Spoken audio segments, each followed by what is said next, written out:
মাস ধরে সাগর, কাকদ্বীপ, পাথর প্রতিমা, রায়পুর সহ দুর্গাপুর সহ ভারতীয় জনতা পার্টির কর্মসূচিতে যেভাবে মানুষ আসছে, আমি নিজেও গত 2 মাসের মধ্যে আমাদের কুলপি, মন্দিরবাজার, কাকদ্বীপ এবং সাগরে একাধিক কর্মসূচি করেছি। মাননীয় স্বরাষ্ট্রমন্ত্রী রায়পুর ভয় পেয়েছে তৃণমূল, তাই যে গুলি বন্দুকগুলো রাখা ছিল এখন বের করেছে। হুমায়ুন কবিরের স্ত্রীকে তলব করা হয়েছে আজকে। হুমায়ুন কবিরের স্ত্রীকে তলব করা হয়েছে আজকে শক্তিপুর থানায়। হুমায়ুন কবিরের স্ত্রীকে বুঝে নেবে, এটা তো আমাকে বলা। টাকা দিয়ে ঘোড়া কেনা বেচা হচ্ছে, মুখ্যমন্ত্রী মমতা বন্দ্যোপাধ্যায় এমনটা আশঙ্কা করছেন। টাকা দিয়ে ঘোড়া কেনা বেচা হচ্ছে এমনটা আশঙ্কা করছেন। উনি গত পরশুদিন বলছিলেন যে সময় এই টাকাগুলো কেউ কেউ দেবে, আপনাদেরই টাকা।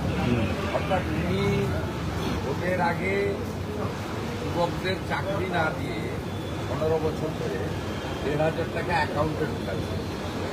তিনি মহিলাদের 100 টাকা বৃদ্ধি করে তাদেরকে আরজিকরের ঘটনা, তামান্নার ঘটনা, বকটুই ঘটনা, দুর্গাপুর আইসিসির ঘটনা ভুলিয়ে দিতে চাইছে।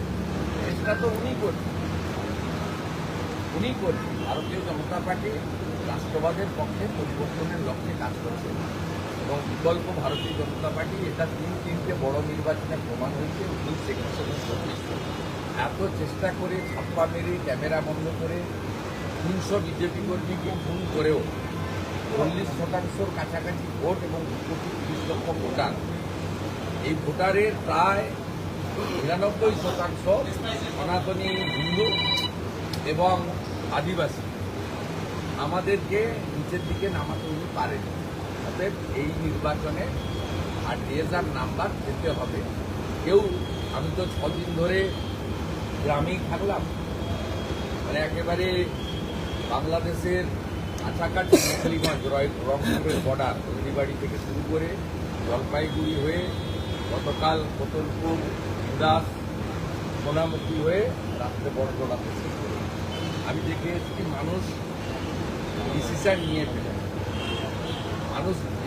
নিয়ে ফেলেছে। এখন ইভিএম অবধি মানুষকেও যেতে হবে আর ইলেকশন কমিশনকেও পৌঁছে দিতে হবে।